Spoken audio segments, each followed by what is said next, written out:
Ibu, guru, dan beserta staf tata usaha SMA Negeri 1 Sumedang. Terima kasih sudah bisa hadir dalam ruangan ini dalam rangka untuk diskriminasi dari teman CBP kita, yaitu adalah Bapak Sion Elianda. Sebelum acara ini kita mulai, Bapak Ibu semuanya, marilah kita buka acara pada pagi hari ini dengan membaca doa sesuai dengan keyakinan kita masing-masing. Berdoa mulai. Bismillahirrahmanirrahim. Berikutnya yaitu adalah pemaparan materi dari Bapak Elianda Sion, yang di sini beliau akan mengangkat tema yaitu adalah budaya positif. Kepada Bapak Ibu, silakan untuk menyimak paparan materi yang akan disampaikan oleh beliau dan kepadanya disilakan.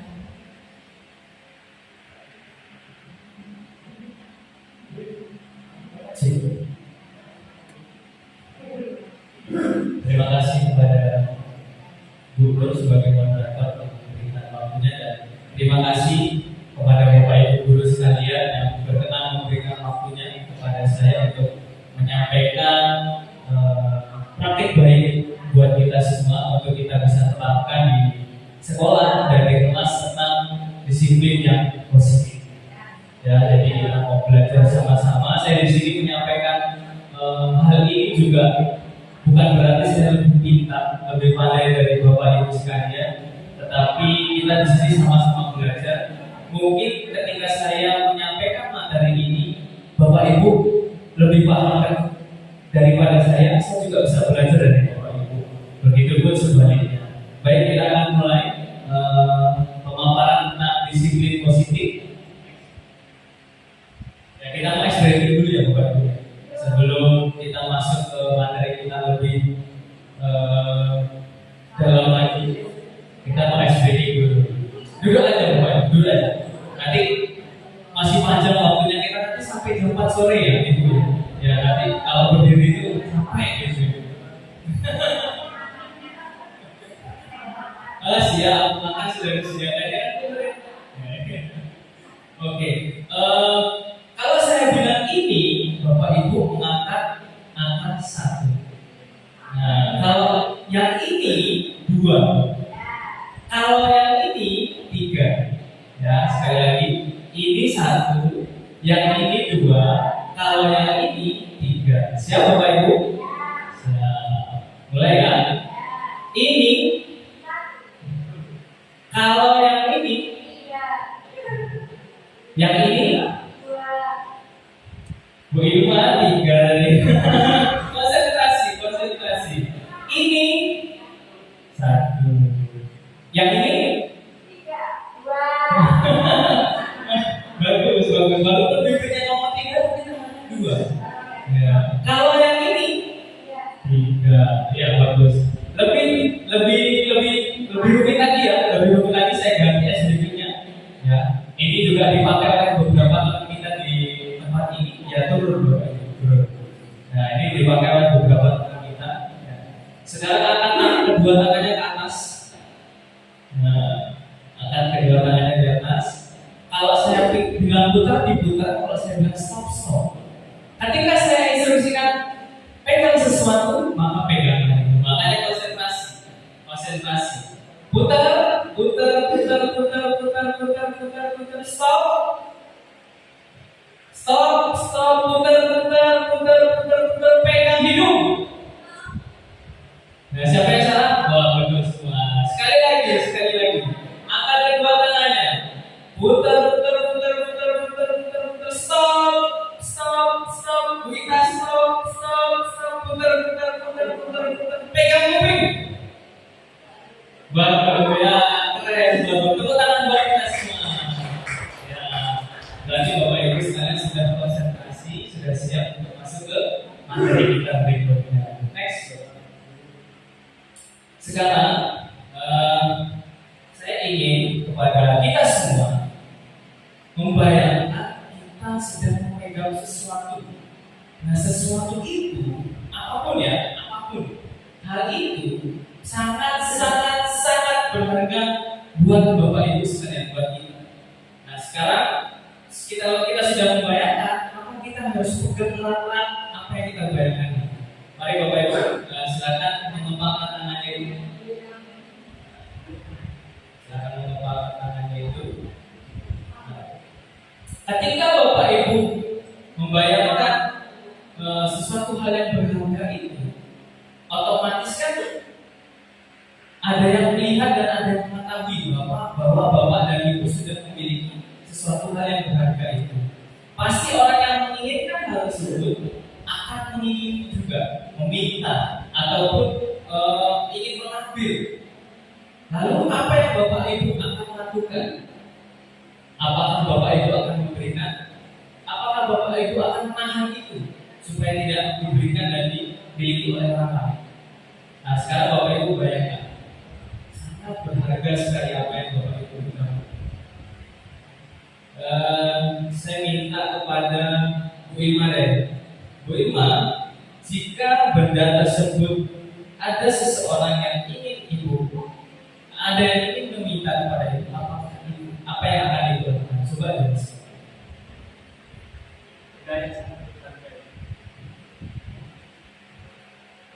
Pertama, kita juga harus memisahkan benda yang berharga itu apa.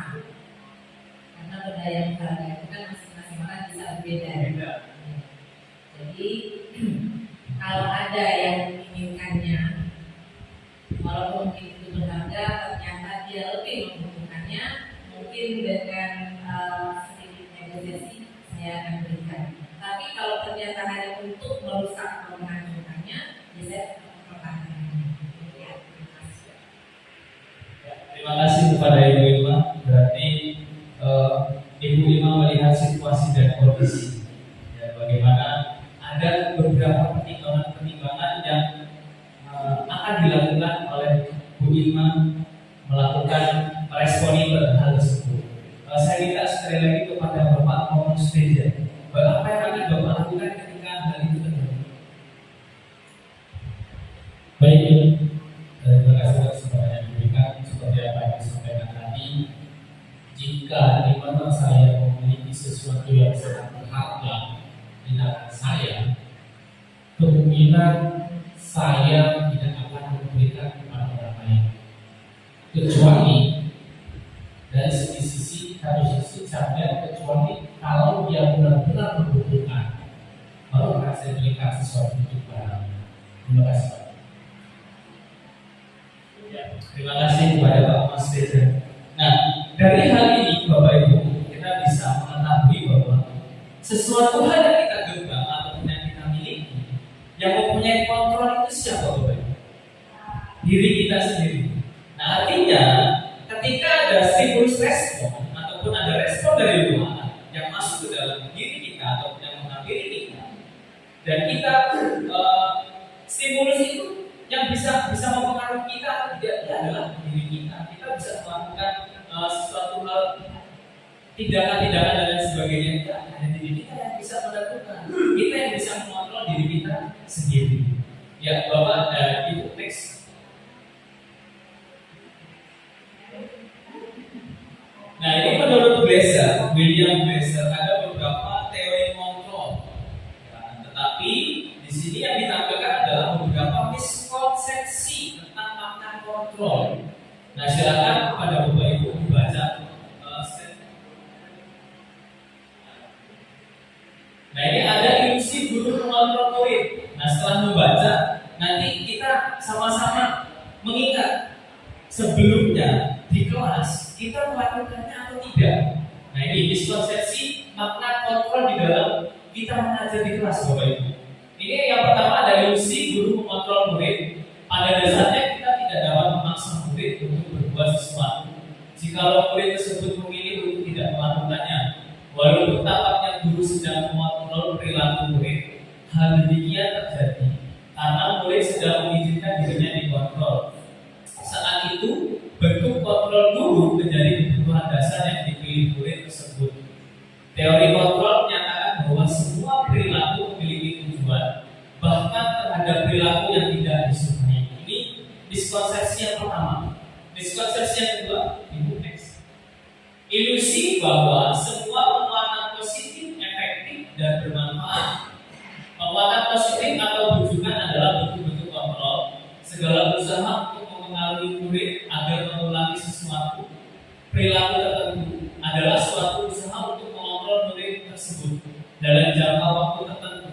Kemungkinan murid tersebut akan menyadarinya dan mencoba untuk menolak bujukan kita, atau bisa jadi murid tersebut menjadi tergantung pada pendapat sang guru untuk berusaha. Next, berikutnya ini ilusi yang ketiga. Ilusi bahwa kritik dan membuat orang merasa bersalah dapat menguatkan karakter. Menggunakan kritik dan rasa bersalah untuk mengontrol murid menuju pada identitas gagal, mereka belajar untuk merasa buruk tentang diri mereka. Mereka mengembangkan dialog diri yang negatif. Ada sulit bagi guru untuk mengidentifikasi bahwa mereka sedang melakukan perilaku ini, karena seringkali guru cukup menggunakan suara halus untuk menyampaikan pesan negatif. Next, ilusi yang keempat atau yang terakhir, ilusi bahwa orang dewasa memilih hak untuk memaksa. Banyak orang dewasa yang percaya bahwa mereka memiliki tanggung jawab untuk membuat murid-murid berbuat hal-hal tertentu. Apapun yang dilakukan dapat diterima selama ada sebuah kemajuan berdasarkan sebuah pengukuran kinerja. Pada saat itu pula orang dewasa akan menyadari bahwa perilaku memaksa tidak akan efektif untuk jangka waktu panjang dan sebuah hubungan permusuhan akan terbentuk. Nah, dari saya dulu ya Bapak Ibu, beberapa miskonsepsi ini, dari empat miskonsepsi ini, saya melakukan beberapa hal. Karena sebelumnya saya juga belum mendapatkan disiplin positif ini. Nah, setelah saya mengikuti pendidikan di dalam guru penggerak, saya mendapatkan banyak hal. Termasuk salah satunya budaya positif. Nah, ada miskonsepsi yang saya lakukan sebelumnya. Nah, saya melakukan yang pertama itu adalah orang dewasa memilih hak untuk memaksa. Saya cenderung memaksa kepada anak untuk belajar, untuk mengerjakan tugas, untuk mengikuti perintah-perintah yang saya lakukan. Bahkan ketika anak itu berbuat salah, saya langsung ngamuk kepada anak. Kamu salah, kamu nggak benar, kamu nggak sesuai. Harus begini, harus begitu. Nah, tetapi dari hal itu yang saya lakukan, saya telah membentuk sebuah hubungan permusuhan. Saya telah memaksa ataupun tidak akan efektif untuk jangka waktu yang sangat panjang. Kalau untuk saat waktu itu mungkin bisa anak nurut, anak melakukan, tetapi jangka panjang itu tidak akan bisa. Kemudian saya juga melakukan semua penguatan positif, kritik dan membuat orang bersalah dapat menguatkan karakter. Saya sering menyindir anak yang berbuat salah. Coba lihat, kemarin kan ada yang melakukan mencontek pekerjaan temannya. Itu kan sesuatu hal yang sama. Nah, itu kan kegiatan nyindir, Bapak. Nah, kegiatan nyindir itu ternyata tidak baik. Nah, tidak baik. Nah, mungkin dari beberapa arah kita di sini juga melakukan miskonsepsi. Coba saya ingin mendengarkan pengalaman ataupun kejadian yang telah Bapak Ibu lakukan. Coba saya ingin mendengarkan dari Ibu Fajar apa yang telah dilakukan Ibu Fajar waktu lalu tentang miskonsepsi.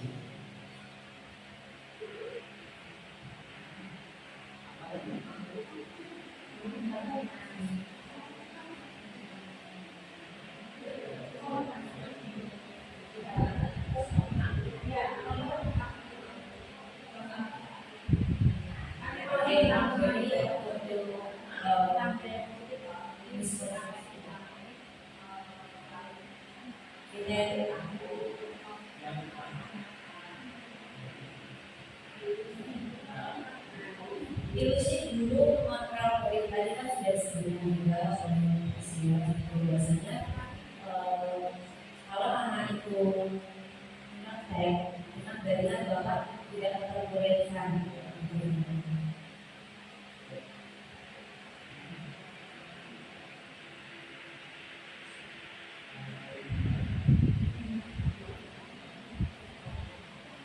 Tapi biasanya kalau kita kan namanya di kelas banyak sesuatu.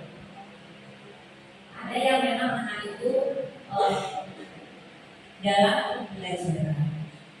Ada yang bermain handphone.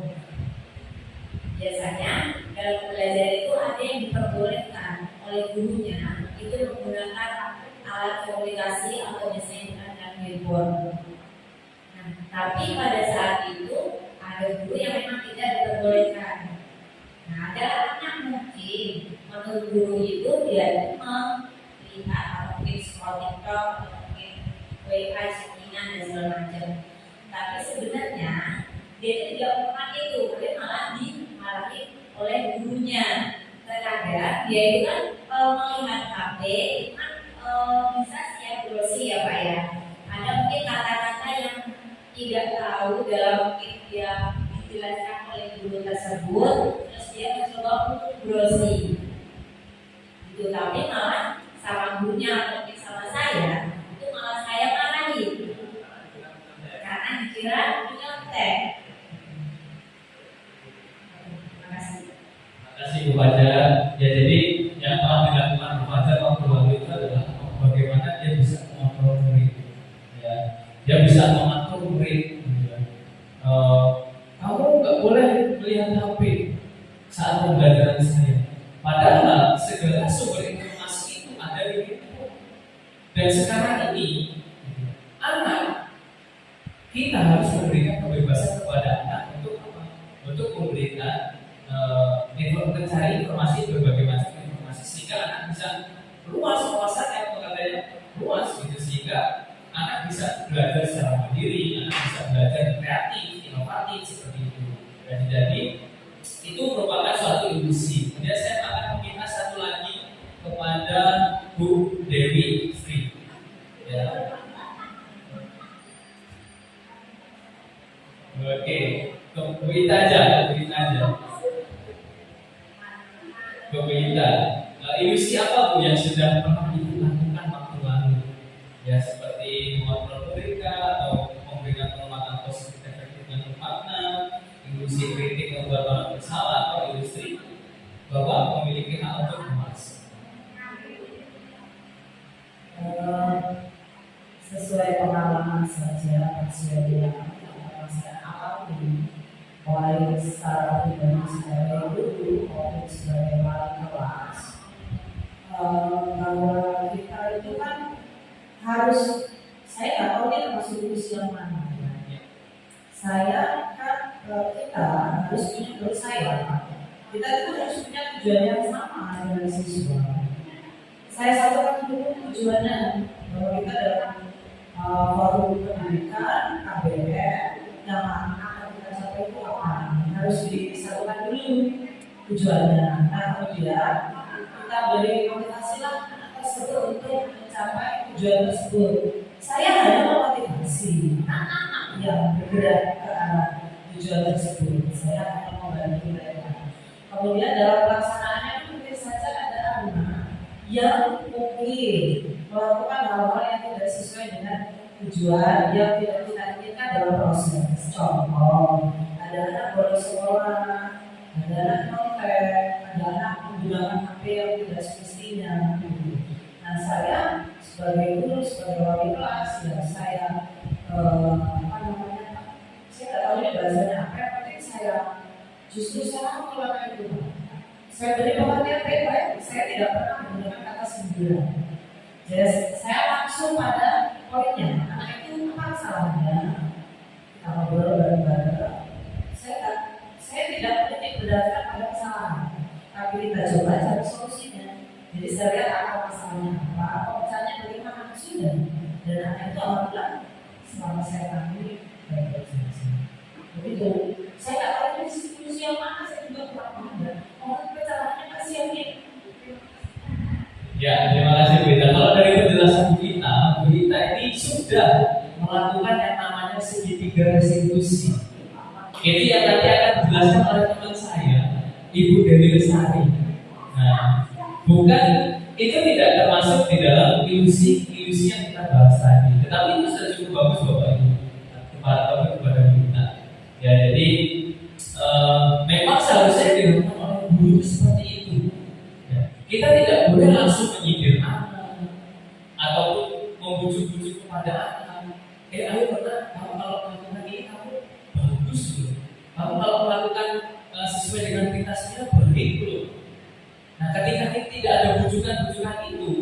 tidak ada rujukan-rujukan itu, maka anak akan lupa. Anak tidak ada inisiatif melakukan hal yang baik. Terus kemudian untuk kita memaksa anak juga itu nggak bagus. Ketika anak itu tidak ada yang memaksa atau mendorong, ya anak itu akan tidak mempunyai inisiatif dan tidak melakukan sesuatu hal yang baik. Nah, jadi itulah beberapa ilusi-ilusi yang sudah dilakukan oleh saya, Bapak Ibu guru yang ada di tempat ini dan Bapak Ibu guru yang lainnya ada di tempat lain. Nah, hal ini harus kita hindari, Bapak Ibu. Nah, menurut karena stimulus respon itu tidak akan berpengaruh banyak kepada anak, tidak akan membantu anak untuk belajar stimulus respon ini. Tetapi apa pendekatan teori kontrol yang mempengaruhi. Seperti tadi ketika Bapak Ibu membayangkan memegang sesuatu, yang mengontrol kita sendiri. Nah, ketika kita mengajak anak untuk bisa mengontrol dirinya sendiri, maka anak itu akan mempunyai kesadaran yang baik tentang disiplin positif ini. Nah, seperti yang dikatakan Stephen R. Covey atau Covey. Di sini dikatakan, bila kita ingin membuat kemajuan perlahan sedikit-sedikit, ubahlah sikap atau perilaku Anda. Namun bila kita ingin memperbaiki cara-cara utama kita, maka kita perlu mengubah kerangka acuan kita. Ubahlah bagaimana Anda melihat dunia, bagaimana Anda berpikir tentang manusia. Ubahlah paradigma Anda, skema pemahaman dan penjelasan aspek-aspek tertentu tentang realitas. Nah, artinya ketika kita ingin merubah sesuatu hal yang besar, ya kita harus merubah semuanya. Nah, ketika kita ingin mendapatkan sesuatu murid atau seorang murid yang disiplin, yang baik, maka kita harus merubah murid tersebut untuk memiliki kontrol yang baik juga. Next. Nah, ini ada beberapa contoh stimulus respon yang sebelumnya kita lakukan dan yang kita harapkan kita menerapkan teori kontrol setelah mengikuti seminar ini ataupun apa sebutannya, demonstrate apa workshop ini, apa sebutannya ini. Nah, stimulus respon yang pertama, realitasnya itu kebutuhan kita sama. Pada waktu lalu sebelum kita mengikuti ataupun menerapkan kurikulum merdeka, kita menganggap atau beranggapan bahwa di dalam satu kelas kita menerapkan satu hal yang sama. Jadi anak harus menyamakan. Saya jadi teringat tentang ilustrasi bahwa ada ikan yang harus hidup di darat. Terus kemudian ada gajah yang hidup di dalam air. Kalau di kartun bisa ya Bapak Ibu ya, tapi kalau di dalam kenyataan susah ya kayaknya ya. Nah, tetapi teori kontrol yang kita harapkan, yang sudah kita belajar sama-sama selama 3 tahun ini, kita menerapkan kurikulum merdeka, terus beberapa teman-teman guru penggerak lain yang sudah lulus di sekolah kita, dan teman-teman saya dan teman-teman saya masih pendidikan dan nantinya pada teman-teman yang akan mengikuti pendidikan, itu adalah realitasnya kebutuhan kita berbeda. Jadi di dalam satu kelas itu, coba Bapak Ibu perhatikan, dalam satu kelas anak-anak itu berbeda kan, fisiknya beda kan? Nah, terus kemudian cara berbicaranya berbeda kan? Berbeda. Begitu pula cara berpikir dan karakter dari anak-anak. Mereka memiliki kodrat mereka masing-masing. Jadi kita tidak bisa menyamaratakan kepada mereka. Terus kemudian yang kedua, semua orang lihat hal yang sama. Itu stimulus respon yang waktu lalu kita lakukan. Teori kontrol itu adalah setiap orang memiliki gambaran yang berbeda-beda dan tidak bisa kita menyamakan. Kemudian kita mencoba mengubah orang agar pemandangan sama dengan kita. Teori kontrolnya, kita berusaha memahami pandangan orang lain tentang dunia. Kemudian berikutnya, perilaku buruk dilihat sebagai suatu kesalahan. Teori kontrolnya, semua perilaku memiliki tujuan. Stimulus respon orang lain bisa mengontrol saya, teori kontrol hanya Anda yang bisa mengontrol diri Anda. Nah, kemudian stimulus responnya yang berikut, saya bisa mengontrol orang lain. Teori kontrolnya, Anda tidak bisa mengontrol orang lain. Stimulus respon yang berikutnya, maksudnya yang terakhir, pemaksaan Anda pada saat menunjukkan gagal. Dari kontrolnya yang diharapkan kolaborasi dan konsensus menciptakan pilihan-pilihan yang baru. Kita mengharapkan teori kontrol ini kita terapkan di dalam pembelajaran kita. Bagaimana kita paham bahwa setiap anak itu membutuhkan hal yang berbeda. Setiap orang memiliki gambaran diri, gambaran masa depannya yang berbeda-beda. Kemudian berusaha memahami pandangan orang lain tentang dunia. Kalau zaman dulu Bapak Ibu, saya ingat sekali. Ketika saya ujian, saya jawabannya tidak sesuai dengan guru, disalahkan sama guru saya. Salah titik komanya saja disalahkan sama guru saya. Tetapi sekarang kita belajar di kurikulum merdeka ini bahwa itu tidak bisa dilakukan. Ketika kita membaca jawaban anak atau pandangan dari anak, kita harus menelaah dulu maksudnya apa, tujuannya apa. Jika sudah sesuai, jika sudah mencakup apa yang kita harapkan, maka kita tidak boleh menyalahkan. Dan kalau masih belum sesuai dengan apa yang kita harapkan, kita juga tidak boleh menyalahkan. Tetapi mengarahkan dan menuntun anak ini terus supaya apa sesuai dengan yang kita harapkan. Kemudian semua perilaku memiliki tujuan, nasihatnya tetap. Terus hanya ada yang bisa mengontrol diri Anda. Anda tidak bisa mengontrol orang lain. Nah, kita sering bilang, kita beranggapan saya ini guru loh. Kamu murid, nggak boleh seperti itu. Nah, itu zaman dulu saya tidak. Yang terakhir yang harus dilakukan kolaborasi dan konsensus menciptakan pilihan-pilihan yang baru. Kita harus berkolaborasi dengan pilihan juga. Oke, next. Apa sih tujuan disiplin positif ini? Ya, tujuannya itu adalah menanamkan motivasi pada murid untuk menjadi orang yang mereka inginkan dan menghargai diri sendiri dengan nilai yang mereka percayai. Jadi kita terus memberikan motivasi kepada mereka, ya, supaya kita bisa mengarahkan dan menuntut murid-murid itu menjadi apa yang mereka inginkan, bukan apa yang kita inginkan, ya Bapak Ibu.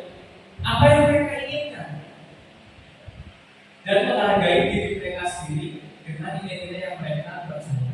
Bapak Ibu, percaya atau tidak percaya bahwa dari beberapa anak-anak di sekolah kita ini ada yang berasal dari keluarga yang tidak bisa menerima diri mereka, sehingga mereka tidak bisa menerima diri mereka juga. Karena apa? Anak-anak beranggapan bahwa orang tuanya sendiri tidak bisa menerima diri mereka. Mereka tertolak di keluarga mereka, sehingga mereka merasa rendah diri, merasa tidak pantas hidup.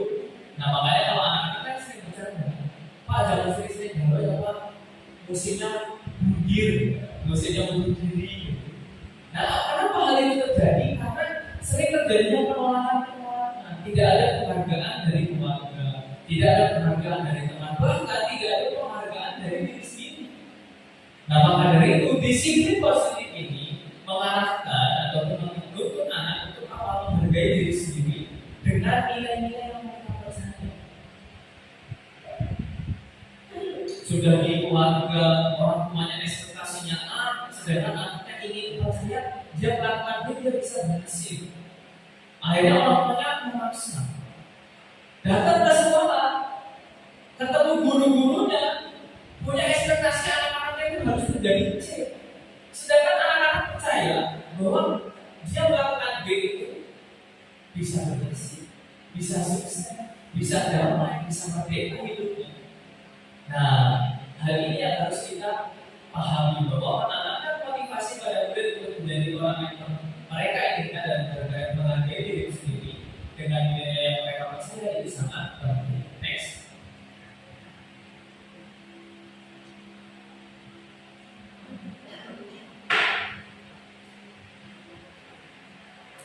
Oke, Bapak pendidikan kita Kiai Dewan Toto mengatakan bahwa di mana ada kemerdekaan, disitulah harus ada disiplin yang kuat. Sungguh disiplin itu bersifat self disiplin, yaitu kita sendiri yang mewajibkan kita dengan sekeras-kerasnya, tetapi itu sama saja. Sebab jikalau kita tidak cakap melakukan self disiplin ini, wajiblah penguasa lain mendisiplinkan diri kita. harus ada di dalam suasana yang berbeda. Makanya beberapa waktu lalu itu kita membentuk kesepakatan kelas, keyakinan kelas. Apa sih yang harus kita sepakati? Apa sih yang harus kita yakini? Mungkin ada beberapa siswa atau beberapa dari kita yang sulit. Sulit apa? Mendisiplinkan diri. Karena kita sudah terbiasa, oh nggak ada kok aturan yang mengatakan seperti itu. Oh kesepakatannya nggak ada kok. Boleh boleh kok boleh. Padahal yang kita lakukan itu merupakan tidak disiplin. Nah, tetapi kalau kita perhatikan di sini adalah mewajibkan permasalahan berdisiplinkan diri kita. Bukan berarti kita diatur oleh orang lain, itu tidak. Kita mengajak anak untuk sama-sama menyepakati apa yang akan disepakati di dalam kelas itu harus dilakukan, sehingga suasana di dalam kelas atau suasana di dalam diri masing-masing itu selalu berbeda. Next.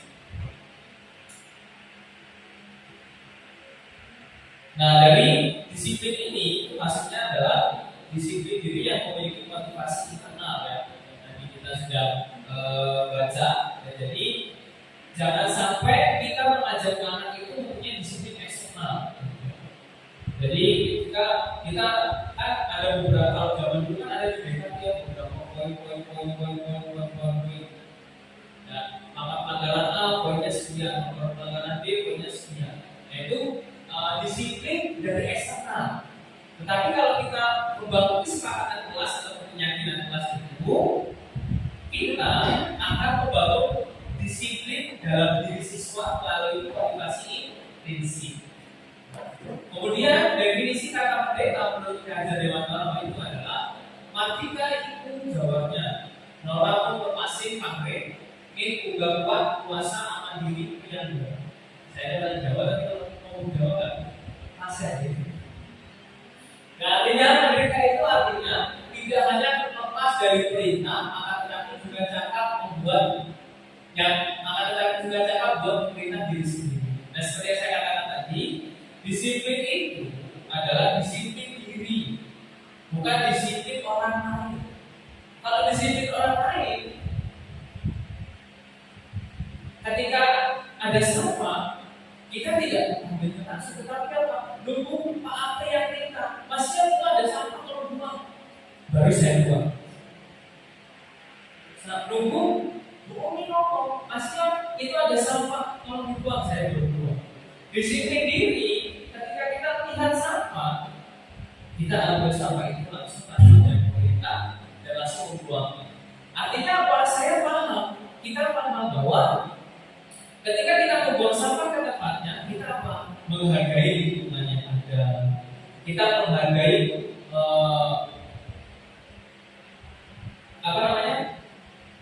lingkungan yang asli seperti itu. Nah, itulah yang diinginkan oleh Ki Hajar Dewantara dan kita semua menerapkan disiplin.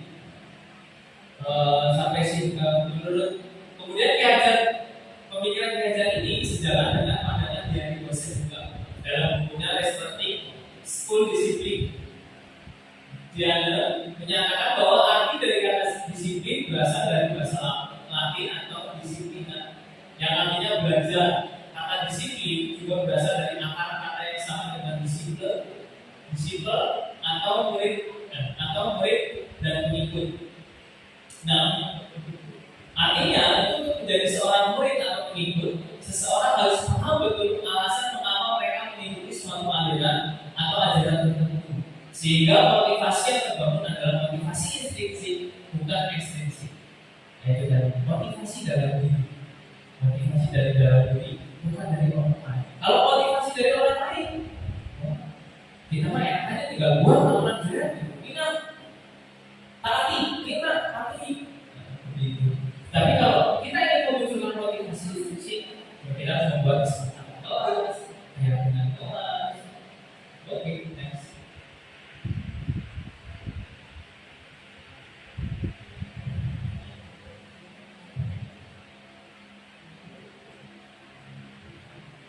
Dengan kata lain, seseorang yang memiliki disiplin diri ini berarti mereka bisa bertanggung jawab apa yang dilakukannya karena mereka berdasarkan tindakan mereka pada nilai-nilai kebajikan yang universal.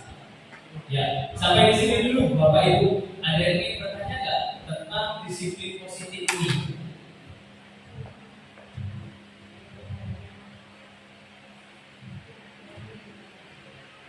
Baik, silakan Bapak Ibu kalau ada yang mau bertanya.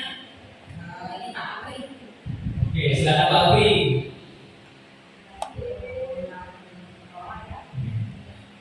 Terima kasih diberikan sama Siap.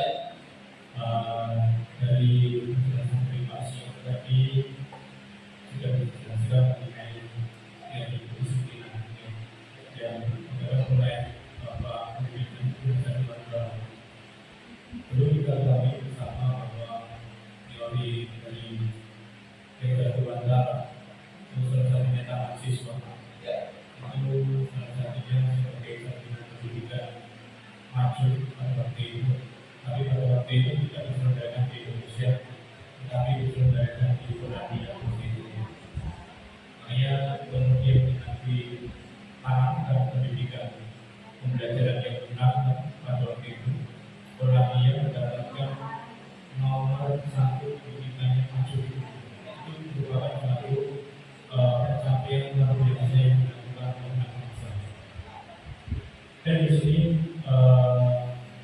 kita sudah menerapkan teori pembelajaran, yaitu suatu pembelajaran yang dimana itu pembelajaran yang berpotensi pada siswa atau pembelajaran yang menyenangkan yang kita laksanakan bersama di dalam kurikulum berbagi kurikulum vertikal. Dan dari penjelasan dari Bapak Siang tadi mengenai disiplin yang diajarkan oleh Kesatuan Talam, yang dimana seorang pendidik itu kan menjadi cerminan disiplin, cerminan perilaku, cerminan perkataan, perbuatan yang tidak menutup kemungkinan manusia, itu juga manusia, juga mempunyai kemungkinan dan juga kekurangan. Dan sebagai seorang pendidik, ya, kita diharuskan juga dituntut ya, supaya menjadi cerminan yang baik bagi peserta didik kita. Tapi dari disiplin itu juga merupakan suatu kesadaran bagi diri kita sebagai seorang pendidik dan juga kedisiplinan bagi peserta didik. Ya, jadi kedisiplinan itu merupakan kesadaran yang dimana itu kita memang sebenarnya dari diri kita masing-masing sebenarnya. Tidak harus dipaksa, tapi kita sebagai seorang pendidik ya seharusnya sudah mengingatkan kepada peserta didik. Biasanya peserta didik itu kan ya umurnya ya masih terbilang muda ya, jadi ya masih sebagai untuk anak-anak. Makanya seorang peserta didik itu juga sebisa mungkin harus menerapkan perilaku kedisiplinan itu. Misalkan juga saya contohkan disiplin itu juga harus dipaksa, ya, maka akan terbiasa. Misalkan contohnya disiplin untuk melakukan ibadah itu karena Pak Nasrim pada waktu itu yang namanya sholat, yang namanya ibadah itu harus dipaksa terlebih dahulu, baru nanti akan terbiasa. Ya. Kemudian di sini yang akan saya tanyakan ke Pak Sion, di dalam kedisiplinan, ya, di dalam kedisiplinan itu bagaimana caranya kita menanamkan ajar dari peserta didik supaya mereka itu menciptakan kesadaran dirinya masing-masing supaya mereka itu dapat disiplin. Ya, seperti itu aja pertanyaan saya. Saya akan terima kasih.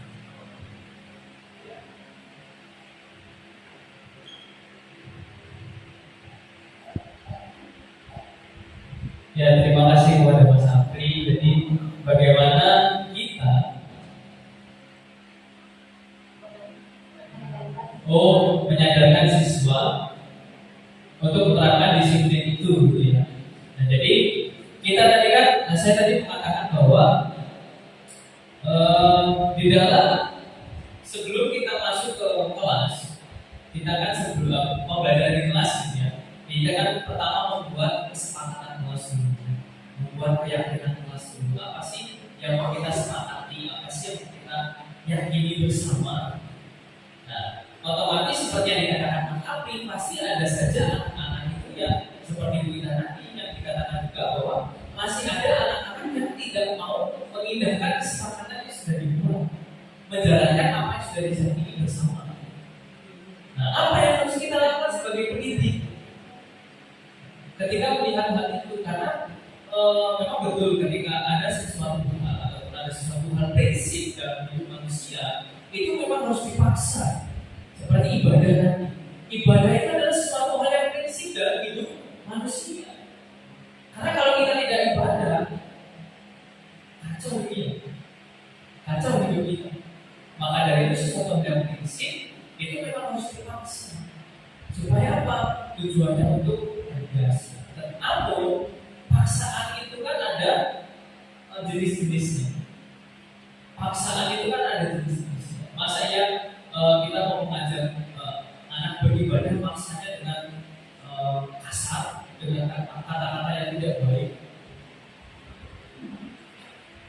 Nah, untuk menghindari hal tersebut, mungkin yang bisa kita lakukan, itu adalah apa? Ketika kita telah sama-sama membuat kesepakatan dan keyakinan itu kan pasti kita anggapannya bahwa anak itu lupa dengan kesepakatan dan keyakinan tersebut. Maka kita panggil anak tersebut, kita ngobrol berdua, ngobrol bertiga dengan anak-anak yang bermasalah ataupun yang sedang melakukan kesalahan. Kita ajak ngobrol. Tahu nggak kesepakatan yang kamu lakukan itu semua? Kesepakatan apa yang telah kita buat dalam keyakinan kelas apa yang sudah kita buat kemarin? Nah, terus ketika anak sudah tahu semua, sudah menjawab semua dengan benar, dengan sesuai, kita tantang anak tersebut, apa yang mau kalian lakukan untuk memperbaiki kesalahan? Setelah kita tantang anak tersebut, kita beri challenge pada anak tersebut, maka anak itu pasti akan melakukan. Jika kita masih melihat anak tersebut melakukan hal yang sama, kesalahan yang sama, maka kita jangan pernah berhenti memberikan contoh kepada anak-anak. Karena kadang-kadang anak-anak membuat kesalahan itu karena melihat guru-gurunya.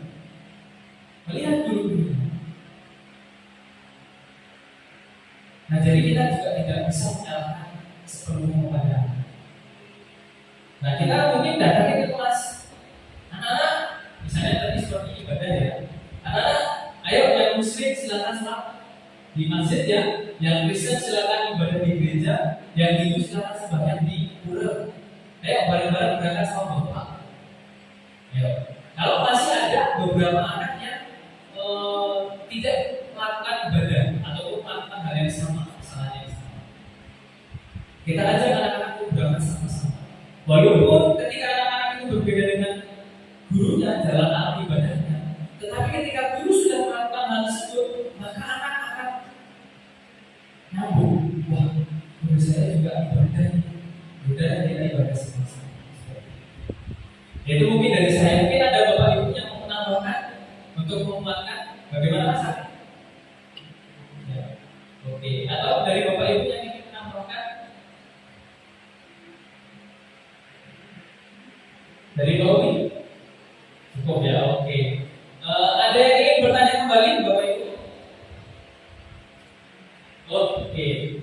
Ibu Irma.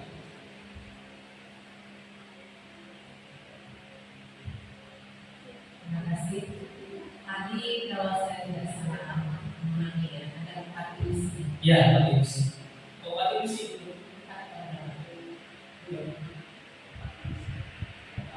Ada 4 ini. Ya. Ada 4 divisi. Pertanyaannya adalah, apakah itu mutlak semuanya tidak ada yang boleh dipakai satupun? Karena terkadang kita juga mampu menerima anak lewat ilusi yang mungkin salah satunya kita lakukan. Oke. Boleh tidak sih melakukan satu atau dua dari salah satu ilusi ini? Atau memang sama sekali tidak boleh dilakukan? Kalau kita melihat efeknya, kalau teori ya ilusi guru mengontrol murid.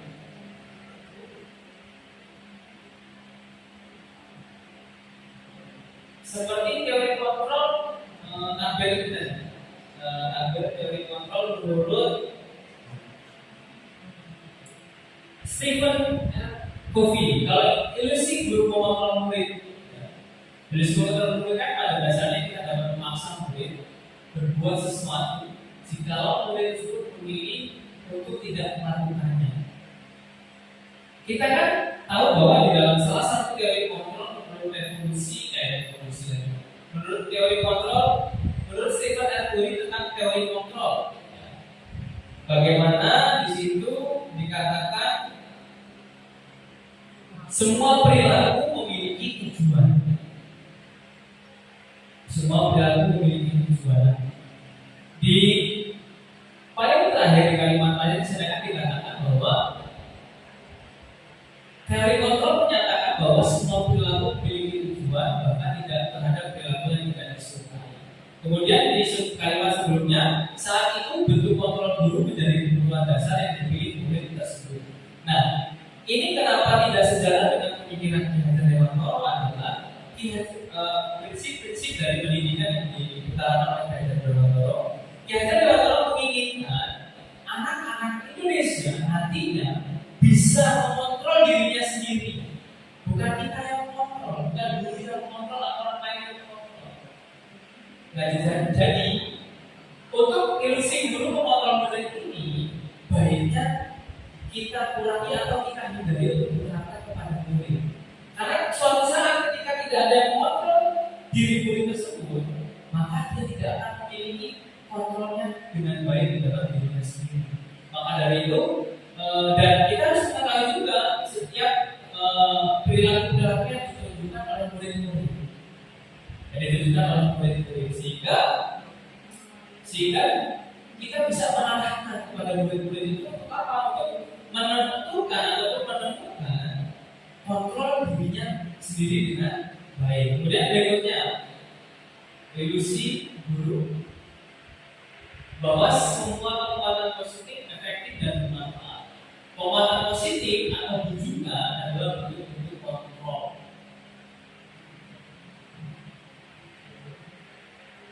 Segala usaha untuk mempengaruhi murid agar memulai suatu perilaku tertentu adalah suatu usaha untuk mengontrol murid tersebut. Dalam jangka waktu tertentu, kemungkinan murid tersebut akan menyadari dan mencoba untuk menolak bujukan kita, atau bisa jadi murid tersebut menjadi tergantung pada pendapat sang guru. Kalau teori ilusi ini ada dua kemungkinan. Yang pertama, murid bisa menolak bujukan kita, ajakan kita, bisa. Atau yang kedua, murid tergantung pada pendapat kita, sang guru. Sedangkan prinsip dari Ki Hajar Dewantara, filosofi pendidikan dari Ki Hajar Dewantara itu menginginkan bahwa tidak seperti ini murid-murid kita di masa depan. Tidak seperti itu. Makanya untuk ilusi ini tidak lagi kita lakukan terhadap murid-murid. Kemudian berikutnya ilusi bahwa kritik dan membuat orang merasa bersalah dapat menguatkan karakter. Menggunakan kritik dan rasa bersalah untuk mengontrol murid menuju pada identitas berbeda. Nah, ini adalah indikasi bahwa kita selalu mempersalahkan murid. Ketika seseorang disalahkan, ketika kita selalu disalahkan menggunakan kata-kata yang mempersalahkan, otomatis kita akan mempunyai perasaan bahwa wah, berarti saya nggak bisa nih lakukan apa yang saya mau. Nggak bisa saya mencapai keberhasilan jika saya tidak melakukan apa yang dikatakan oleh guru saya. Nah, seperti itu. Jadi jangan tidak dilakukan lagi. Kemudian next berikutnya, ilusi bahwa orang dewasa memilih untuk memaksa. Banyak orang dewasa yang percaya bahwa mereka memiliki tanggung jawab untuk membuat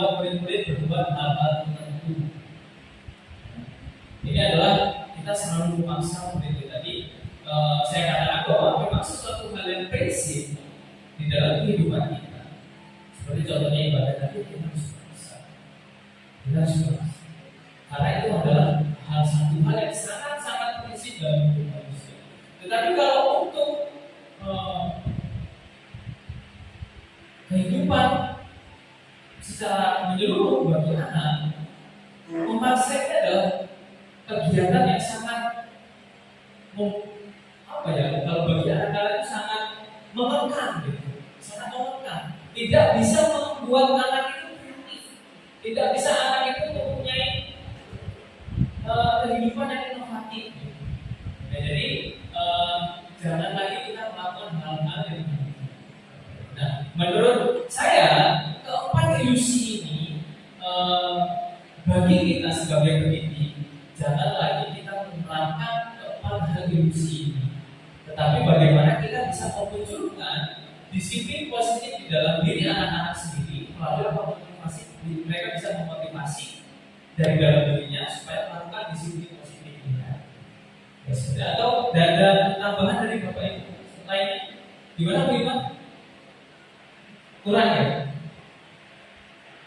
Cukup ya? Nah, nanti kita selesaikan secara keluarga di kantor atas sambil lukisan ya Bu ya. Nanti juga akan ditambahkan dari teman-teman di saya bagaimana tentang menerapkan prinsip-prinsip budaya positif ini dari ataupun ditebarkan oleh teman-teman CGP saya lainnya supaya kita juga dapat belajar lebih dalam lagi. Ya, kalau mungkin dari penjelasan saya ini kurang maksimal, mungkin dari teman-teman CGP saya nanti juga akan lebih maksimal. Oke.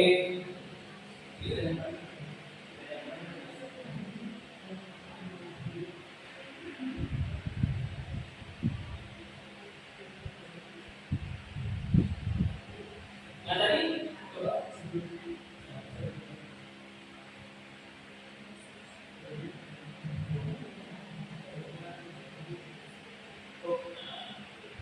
Seperti yang telah dikukuhkan oleh Dr. William Glasser pada teori kontrol, menyatakan bahwa setiap perbuatan baik memiliki suatu tujuan. Dan selanjutnya dari dosen mengukuhkan bahwa dengan menaikkan nilai-nilai kebajikan yang diyakini seseorang, maka motivasi listriknya akan terbangun sehingga menggerakkan motivasi dari dalam untuk dapat mencapai tujuan yang diinginkan.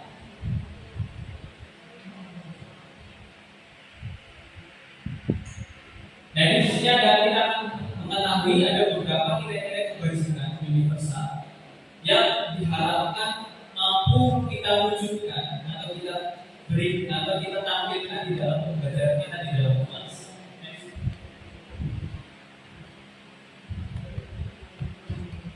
Nah, ini profil pelajar Pancasila yang sudah sering kita dapatkan atau yang sudah sering kita dengarkan dipaparkan kepada kita tentang profil pelajar Pancasila. Bahkan kita sekarang sudah melakukan proyek asesmen kita akan aksi nyata proyek. Tentang profil pelajar Pancasila ini ada 6 dimensi yang beriman, bertakwa kepada Tuhan Yang Maha Esa, berakhlak mulia, mandiri, berdarah kritis, berkebinekaan global, bergotong royong, kreatif. Kemudian next, ini ada primary years program. Ya, ini ada beberapa sikap murid yang kita harapkan di dalam kita menerapkan disiplin positif. Di dalam kita menerapkan disiplin positif kepada anak, kita menerapkan ada nilai-nilai kebajikan yang muncul di dalam diri anak. Nah, ini ada toleransi, rasa hormat, integritas, mandiri, menghargai, antusias, empati, keinginabuan, kreativitas, kerjasama, percaya diri, dan komitmen. Next, ini menurut institusi 9 pilar karakter. Ada cinta Tuhan dan sebenarnya kemandirian dan tanggung jawab, kejujuran diplomatis, hormat dan santun, dermawan, suka menolong dan gotong royong, percaya diri, kreatif dan pekerja keras, kepemimpinan dan keadilan, baik dan rendah hati, toleransi, kedamaian dan persatuan. Next, petunjuk seumur hidup dan keterampilan hidup. Keterampilan hidup itu ada dapat dipercaya, lurus hati, tidak merendahkan orang lain, memberikan yang terbaik dari diri, pendengar yang aktif. Kemudian yang ketujuh itu peduli, penawaran, bekerja sama, keberanian, keingintahuan, usaha, berorganisasi, kesabaran. Kemudian ada keteguhan hati, kehormatan, memiliki rasa humor, berinisiatif, integritas, pemecah masalah, sumber pengetahuan, tanggung jawab, persahabatan. Next. Ini menurut institusi dari Seven Essential Virtues. Susah ya? Empati, suara hati, kontrol diri, rasa hormat, kebaikan, toleransi, keadilan. Next. Ini menurut The Virtues Project. Project nilai-nilai kebajikan, ada peduli, terus terang, kebersihan, komitmen, rajin, keberanian, integritas, kebahagiaan, keadilan, baik hati, rasa hormat, tanggung jawab, pengabdian, dan sebagainya. Next. Nah, setelah mengetahui beberapa nilai-nilai kebajikan universal ini, jadi ketika kita menerapkan disiplin positif di dalam murid, dalam kelas, di dalam sekolah, kita mengharapkan ada nilai-nilai kebajikan universal yang muncul di dalam diri murid-murid, di dalam diri kita, di dalam sekolah, sehingga kita murid-murid dan sekolah bisa mencapai kemerdekaannya sesungguhnya.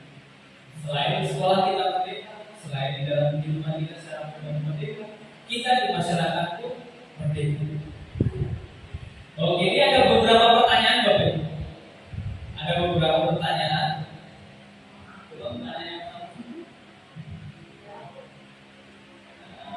Kita mau sama-sama menjawab dan menganalisa. Yang pertama, pada awalnya motivasi Anda saat menjadi seorang guru ini karena ingin mendapatkan suatu penghargaan tertentu. Namun, sering Anda menjadi guru ini, seiring Anda menjadi guru ini dan kemudian menikmatinya, mungkinkah motivasi Anda berubah menjadi sebuah keinginan untuk menjadi guru dengan nilai-nilai yang Anda inginkan? Bila itu terjadi, apa dampaknya untuk diri Anda? Apa yang Anda dapatkan? Mengapa hal itu penting untuk Anda? Mungkin Bu Eka yang bisa menjawab pertanyaan ini.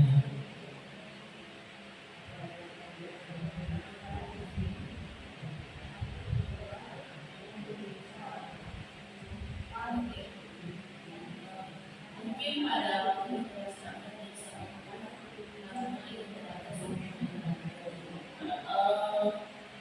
ini jawaban dari saya. Ya. Motivasi saya menjadi guru itu karena orang tua saya. Jujur, dulu saya tidak ingin menjadi guru. Awal saya tidak ingin menjadi guru, saya inginnya sebelum SMA itu saya ingin kuliah di fisik, fakultas ilmu pemerintahan dan pemerintahan. Saya sudah cari informasi tentang itu, administrasi dan itu. Kemudian orang tua saya selalu memotivasi saya dari SD, kalau nggak pendidikan, kebutuhan atau nggak di kesehatan, pendidikan. Karena orang tua saya alhamdulillah dua-duanya seorang guru. Kemudian di asal SMA, itu saya masih tetap nggak mau jadi guru pokoknya. Saya nggak mau jadi, tapi saya nggak berhak, saya nggak menolak langsung. Saya diam-diam menyusun rencana gitu. Saya buat dua pilihan gitu. Ketika mau menentukan jurusan. Nah kemudian setelah mengikuti tes ternyata justru dua-duanya saya nggak diterima. Di fisik saya tidak diterima, di jurusan kedua nggak diterima di tahun pertama. Kemudian tahun kedua setahun itu cukup lama untuk saya mempertimbangkan kembali. Akhirnya ya udah tuh saya kuliah di perguruan. Tapi dengan catatan kalau saya tidak diterima di universitas yang saya mau, saya nggak jadi ngambil jurusan itu.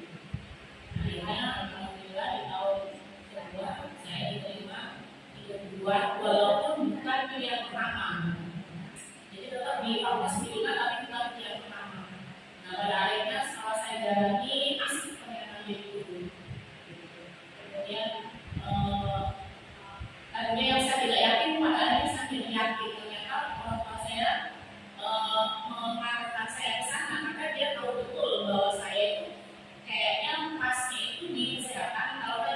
gitu. Ya, akhirnya setelah saya ini jalani pada akhirnya saya asik gitu. Ternyata seru gitu. Praktek pun ketika praktek di PPL ternyata seru jadi ada praktek pendidikan makanan gitu yang ngajar kita ke sekolah. Ketemu dengan siswa SMA di waktu itu di SMA Negeri Mawai Ali dan Bangkok. Akhirnya kita seru juga, karena mereka selisih bukunya agak jauh sebelum dengan kita. Tapi ternyata selain guru kita juga mereka tuh mau kita jadi temannya. Kalau kita maksa apa yang mau kita lihat untuk kita nggak bisa. Jadi saya berusaha masuk ke dunia mereka. Saya bayangkan waktu saya cuma dulu kan maunya begini, ternyata asik jadi guru. Dan akhirnya selanjutnya setelah selesai kuliah, saya akhirnya jadi guru dan saya ingin jadi guru SMA gitu, bukan SD ya, TK, SMP. Walaupun pada saat lulus saya sering mengajar di SD, SMP, SMA itu masih sekolah. Saya jalani pada akhirnya bukan ini saya motivasi saya yang tadinya dari diri saya sendiri, motivasi itu dan untuk jadi seorang guru itu dari orang tua saya yang saya merasa terpaksa, pada akhirnya saya menyukai dan sekarang saya menjadi guru alhamdulillah dari tahun 2002 dari tahun 2003 sampai 2002.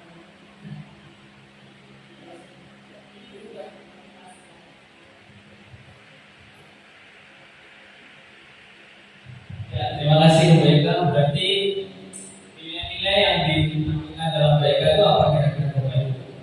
Kalau dari profil pelajar Pancasila, dari bagaimana dulunya tidak ini motivasinya adalah dari orang tua. Kemudian setelah menjadi guru dan menjalannya ternyata asik juga ya Bu ya, asik juga, menyenangkan. Mungkin di awal nilai-nilai yang ditampilkan ataupun yang ditunjukkan ataupun yang ditunjukkan oleh PK itu adalah rasa hormat kepada orang tua. Dia sudah mencoba secara mandiri, ya, tetapi gagal. Kemudian orang tuanya menyarankan untuk menjadi guru. Ya, mungkin Bu Eka pada waktu menghormati ya, keputusan dari orang tuanya, ya sudah itu saja. Tapi setelah menjalankan menjadi guru, ternyata asik juga. Satu lagi ya Bu, kita mau menjawab pertanyaan satu lagi coba yang ketiga. Nah, bila di sekolah Anda tidak ada aturan yang memberikan surat teguran bagi karyawan yang sering datang terlambat, atau tidak ada atasan yang memberikan Anda penghargaan menjadi karyawan yang baik karena sering tepat waktu, apakah Anda akan tetap datang tepat waktu untuk mengajar murid-murid Anda? Jelaskan alasan Anda. Mas Afri, mau mencoba?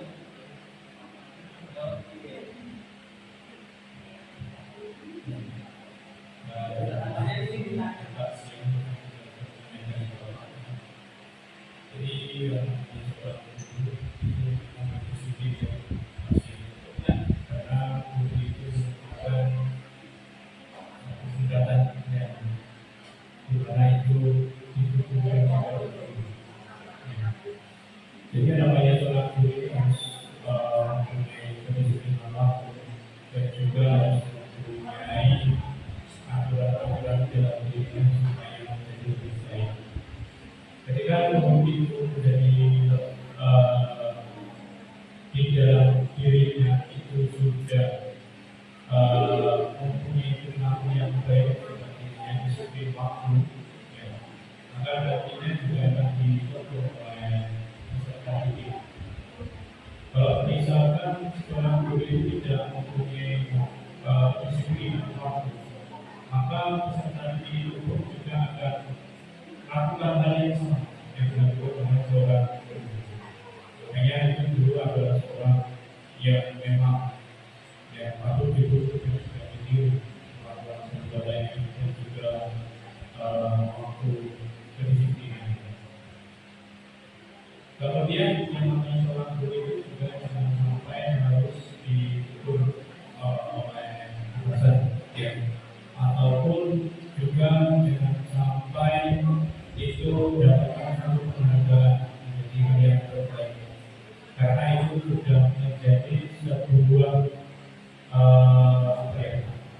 menjadi sebuah hal yang memang itu sudah ada dalam diri pelaku. Ya, makanya itu pelaku itu harus bekerja dengan maksimal ya, seperti itu dalam kedisiplinan pelaku. Ya, mungkin itu saja dari saya. Terima kasih. Ya, terima kasih Pak Sapri. Bagaimana kira-kira yang ditampilkan oleh Pak Pri di dalam menjalankan tugas-tugasnya sebagai karyawan atau sebagai guru, walaupun tidak pernah diberikan surat tugas, ya pasti Pak Pri akan tetap aktif, rajin, dan datang tepat waktu. Ini nilai-nilai kebajikan yang ditampilkan itu adalah tanggung jawab menghargai, ya, dan juga dapat dipercaya. Jadi dikatakan bahwa kalau kita bekerja jangan sampai diberi teguran terlebih dahulu oleh pimpinan. Ya, demikian saja Bapak Ibu yang dapat saya sampaikan tentang disiplin positif. Mungkin dari kata-kata saya yang saya sampaikan kurang mendarat dengan baik, yang saya katakan juga mungkin menyakiti, menyinggung Bapak Ibu sekalian. Saya mohon maaf, dimaafkan ya. Alhamdulillah kita masih ada PR yang di sini kita selesaikan dengan kekeluargaan di atas ya. Oke, terima kasih saja. Sekali lagi saya mohon maaf dan saya akhiri. Saya serahkan kepada moderator.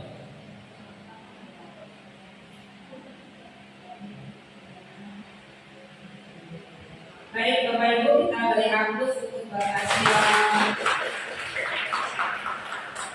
Baik, tadi yang disampaikan oleh Bapak Asia adalah disiplin positif atau yang sebetulnya itu nantinya akan membentuk ke dalam budaya positif.